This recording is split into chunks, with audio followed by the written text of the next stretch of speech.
All right, so let's take a look at two city-states in particular. Again, we don't have time to do all these city-states. What we're going to do is compare the two extremes, Athens on one hand versus Sparta on the other.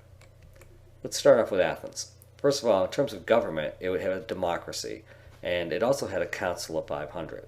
Sparta had two kings, a council of elders, and what they called were ephors, the five ephors. Now, their system of government was very different than the democratic system that was in Athens. Again, the five ephors tended to be the most powerful guys in Sparta who made most of the big decisions. The kings themselves were really just figureheads. Okay, in terms of Athens, we've got citizenship here, and basically it was male only, and slaves had no rights. So women basically couldn't be citizens in ancient Athenian society, only men could. And in Sparta, you had to be male as well, you had to be over 30, and they had these conquered people who were slaves. They were known as helots. So the original local people of the area of Sparta were known as helots who had been conquered by the Spartans and reduced to slavery. Okay, society in Athens. Boys were educated in reading, writing, music, poetry, and public speaking. Also, military training for fitness and athletic games was encouraged. In Sparta, their society began by having boys begin their military training at age 7. The emphasis on fitness, health, and serving the military was also very strong, so we often refer to the Spartans as being very militaristic. That may also have something to do with the fact that a large majority of their population were helots, who were actually slaves, and so the military emphasis in Sparta was based on basically keeping the slaves under control.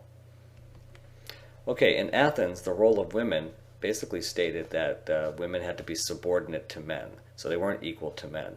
They could not own property, and they usually stayed in the home. In Sparta, women tended to be athletic like the men, but they were also subordinate to men as well. But they could own property, and that's a big difference because once you own property, that gives you sort of the economic freedom that allows you to have some decision-making power over your lives as a woman.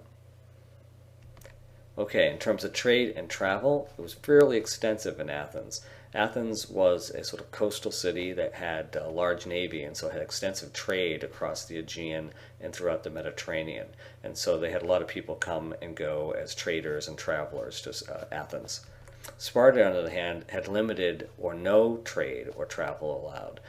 Basically, the Spartans were obsessed with sort of controlling the local population, and they wanted to keep things as simple as possible. So by sort of forbidding outsiders from coming in or limiting the number of traders who could come in, they also would limit the number of free ideas or new ideas that might flow into Sparta that might be sort of embraced by the local slave helot population.